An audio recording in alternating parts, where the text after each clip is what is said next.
afternoon, everyone. I nearly said good morning, just had to check what time it was. Thank you for waiting. Welcome to Essential Photo and Video. Welcome to the photography show. Thank you for coming along, watching our demonstration. My name is Emma Finch. This is Mr. Mozart. Graham Currey, my business partner. So together we are photography session days. So we run portrait events in the studio and on location. Today we are going to be doing fine art lighting. We are going moody and dramatic, and that's just Graham, to be honest. And sort of crafting cinematic images. Lights that we are using the 8200 Pro 2s. Who is a portrait photographer? Just so we know who we're talking to. You lot are, I know you lot are. Who works in the studio? Perfect. So we're using 8200 Pro 2s. Battery powered, so the battery life is fantastic. There's no cables to trip over.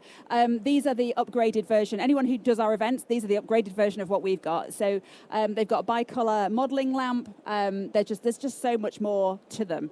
Battery life is better, even better than it is already. So we're using that. We're using one octabox to start with. Anyone who doesn't do studio lighting or doesn't work with modifiers, light goes in the back, bounces around a silver interior inside here, and then there's 2 layers of diffusion on the front. What that does is it makes it a super soft modifier. So anyone who does portrait photography and doesn't have a modifier, please buy an octabox, and today is your chance to buy it because they're really cheap today. And can I just show, they're the flat pack version. Now, I'm going to the US in 2 weeks to run a workshop. That's the size of them. That's how thin they are. So that will be going in my suitcase. So if you work on location or you've got to carry your kit with you, the flat pack version is fantastic because it collapses down that much smaller. It's very portable. Also comes with a grid. We're not using the grid today, but if you want to do moody work, you want to go a bit more dramatic with it and really control your light, it has the grid that will attach on the front. So let's take a shot, and we'll show you how we build up a lighting. You'll notice that the key light is to the left. So the key light is the light that's doing the heavy lifting. This is the light that our model will turn towards. This is the light that's doing the most work. And I put it to the left because we're trying to emulate fine art lighting. We want it to be quite painterly and quite timeless and quite old-fashioned. The painters of old used to paint with the window to their left. The reason being they were in a north-facing studio, usually, and most of them are right-handed. So if they've got the window to the left, they can actually see what they're painting. So a lot of them were lit from the left, so we're lighting from the left as well. We're going quite timeless and classic with it. By the way, backdrop is a Kate's backdrop. You'll find Kate's just around the corner here. Essential Photo are now selling Kate's backdrops. So they are fabric. So again, if you're working on location, you can just fold them up and take them with you. You don't have great big rolls of paper with you. Let me take a shot. Let's get started, and then we'll talk through what we're doing.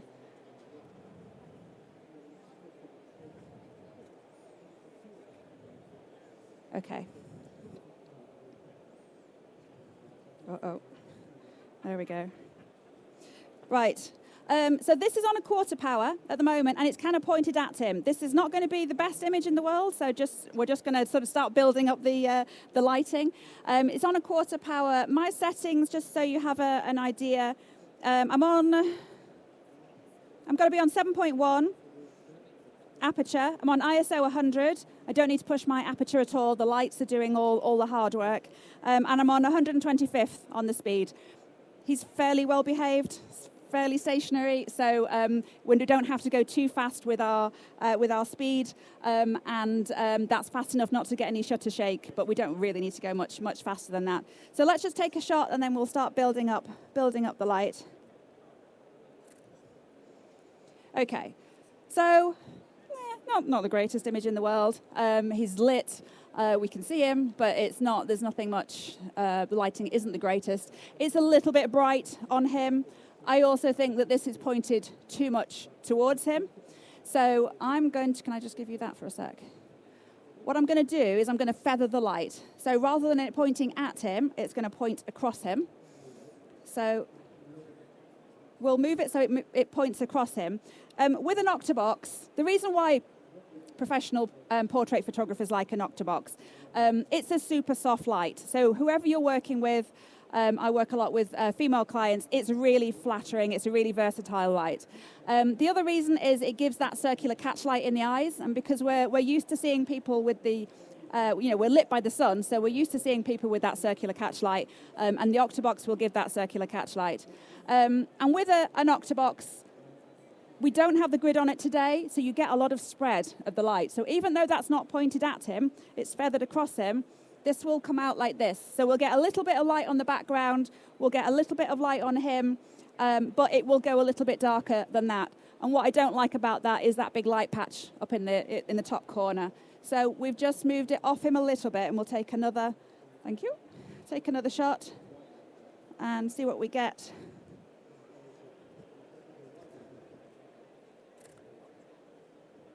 Okay, so that's getting there. It's a bit better. The other thing I'm going to do, sorry, can I give you that again? I'm going to lift it up a little bit. I like the bottom of the modifier roughly to be level with the chin. And for me, that's just a little bit low. I like it to be level with the chin because I like a good jawline definition, and I'm a bit obsessive about jawlines. I want there to be some shadow. Well, he's cheating there, you see, because he's got his collar over his double chins, so you can't... chin area. So you can't actually see it. So I'm just going to lift it up a little bit. We'll take another shot. Thank you.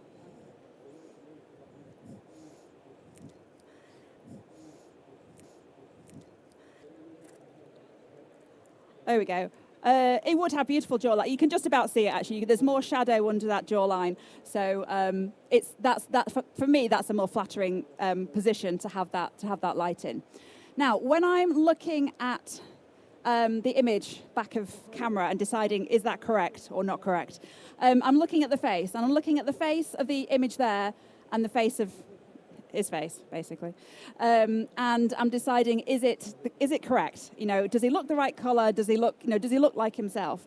It looks a little bit bright there. So what I'm going to do, there's a couple of things I could do. I could turn the light down, but I'm not going to. I could move it further away, but I can't. So I'm just going to change my aperture. So I'm on 7.1. Let's go to f8. So we've just moved it one stop. It's just a little tiny bit bright on the face. So we've just nudged it down a little bit more. Okay, for me, that's better. Not quite as overexposed, and you've got that ruggedness in the face. The character in the face. The brightest part of any portrait image should be the face. Ignore the cuffs. White is always going to dominate. But really, the first thing you want to look at is the face. So you need that to be lit enough, but it needs to look like themselves. White balance, I'm on auto white balance. Usually that's where I'm at. If someone is really, really pale, kind of red hair, pale skin, when you're using studio lights, they can look a little bit blue, kind of cool, a little bit purple, a little bit not well, in which case I would warm up the white balance to flash white balance. For me, that looks fine, so I'm gonna leave that where it is. You'll notice when I'm shooting a little bit lower than eye level. I want there to be that feeling of, strong man. Bruce Forsyth. What? Strong man, heroic character, iconic character. So shooting a little bit lower makes him look, strong and powerful and whatnot. So I'm shooting just lower than eye level when I'm composing in that 3/4 shot. I'm happy with that key light now, but he's a little bit lost down this right-hand side. We can't see his ponytail, so what I'm going to do is I'm going to add in just an extra light. When I'm lighting in the studio, I will always put my key light, set the key light first, make sure it's doing what I want it to do. Sometimes that's all you need. You don't need anything else. But if I'm looking at that, you can't quite see detail down that right-hand side, let's put an extra light in there. So this is going to be the fill light. Has it gone really loud? Is it because I'm standing next to this speaker? let's put this behind him, angled towards the back of his head. Let's try it there. Higher, higher. Let's try that. This is only on a 16th at the moment, so this isn't doing very much at all. But let's just see if it gives us what we need. All we want is a tiny bit of definition down this ponytail, a little bit on the back of the coat, so he doesn't sort of blend into darkness. Let's do one more. Yeah, there we go. For me, that's fine. So we've got some definition down the back of the hair. Little bit of you can see where the coat ends and the backdrop starts. He's not blending too much into darkness. What we don't want is a great big hot spot on the back of his. So it looks, yeah, sorry, you panicked me then. It's darker on there. We don't want a great big hot spot on the back of his shoulder, which is why we tend to have this quite low. Usually my fill light is at least half the power of my key light. So that one's on a 1/4. My fill light is usually on an 1/8 or a 16th, depending. Lighter hair, so he doesn't need quite as much light. If he had a dark ponytail, maybe would go to an 1/8, and it would need that little bit more extra light. Right, shall we get your instrument out? Violin? The violin. We'll show you how tricky it is to work with reflective surfaces. So anyone who's worked with a violin or a guitar knows that once you get that hot spot in the wood of the instrument, it's quite it's tricky to edit. You're giving yourself an editing nightmare. Right, let's do it wrong to start with. So he has angled that towards the light. So pretty sure we're going to get a great big hot spot on that violin, which is not what we want. But let's take a shot and see how it's hitting the violin. Yeah. So look, totally. Yeah, you can't see the detail in the wood. It's all sort of blown out. You've got that reflection in the light. So he's just angled it a little bit away from the light. Same principle if you're shooting someone with glasses. If they haven't got the anti-reflective coating on, you just have to make sure the angle of the light is right and just do little tweaks to make sure you're not getting the reflection in there. So we've turned the violin away from the light. There we go. So that looks great. We haven't got any reflection at all. Your haughtiest, most haughty look. Fantastic. So that's the perfect angle for the violin without giving yourself an editing nightmare. Do we want him to play it? Anyone? Not really. Let's just do the principle of anything coming towards the camera looks bigger. So when you're thinking about poses, we're in quite a tight space here, and I'm quite close to him, which means, and I'm on the 24-70 lens. Anything coming towards camera really is going to distort. So this hand here is going to look bigger than I want it to look. If I had more space, I'd kind of go back onto Canon and shoot sort of and zoom in and shoot towards him and keep everything nicely in proportion. But because it's a smaller space, let's do one with it coming towards camera. Basically, anything coming towards camera looks bigger. Anything moving away looks smaller. So a very basic principle of posing. I'm right off the backdrop here, so let's go that way. So look how big that hand looks, bigger than his face. And that's because that was coming towards camera and also because I was quite close to him. So it looks enormous, and it looks it doesn't look in proportion. So when we're posing, and it's tricky because you have to hold the violin the way you have to hold a violin. If you can go slightly more on an angle, yeah, let's have a look. Yeah, that's a bit better.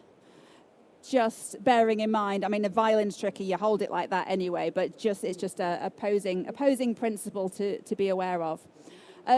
Just before I let you shoot, I just would like to do a slight tweak with the lighting, just to show you how you can get a different effect without doing too much work, to be honest.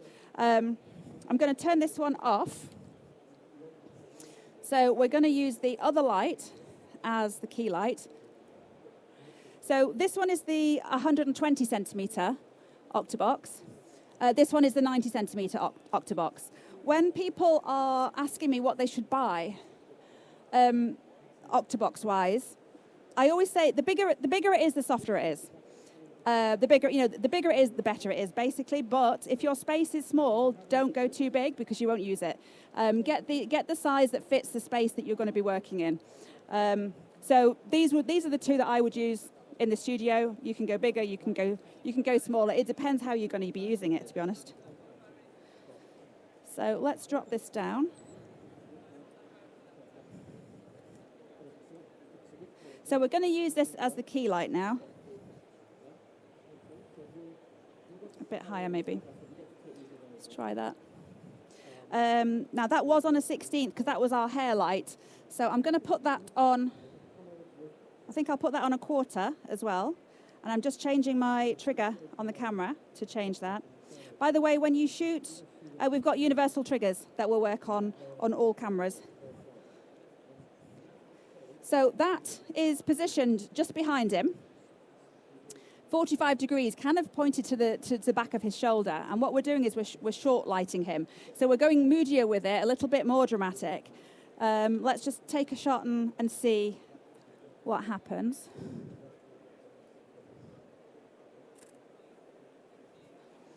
So very bright. Let's just change my aperture because it's in my hand anyway. Or let's just take a baby step backwards. So I've changed my aperture to f10 and I've also pulled him away from that light a little bit. I don't want it to be quite so bright. It's the position is correct, but let's have a look and see what we're getting. Ooh, bit of mood. Stay where you are. I'm gonna go back to f8. Yeah, there we go. So it's called short light because it's a shorter light. The main part of the face that is towards us is in darkness, and then you've just got a little sliver down here. So it's similar to rim lighting, but it just gives you that extra bit of mood, kind of a little bit cinematic. So just to recap what we've been using, we're using the flat pack Octoboxes, 120 centimetre, 90 centimetre. We're using the AD200 Pro 2 lights. Do speak to any of the staff in the black T-shirts. They will be able to help you with any of your kit. There are leaflets here which gives you all the information of the kit that we've been using today. There's also loads of competitions on. If you take pictures today and put it on Instagram, do tag PiXAPRO because they've got goodie bags to give to people for the best images. Also tag us, Photography Session Days, because we're very nosy and we will share it into our stories. So my name's Emma Finch. This is Graham Currey. We are Session Days, and thank you very much for listening. And we will give you triggers, and we will get you shooting.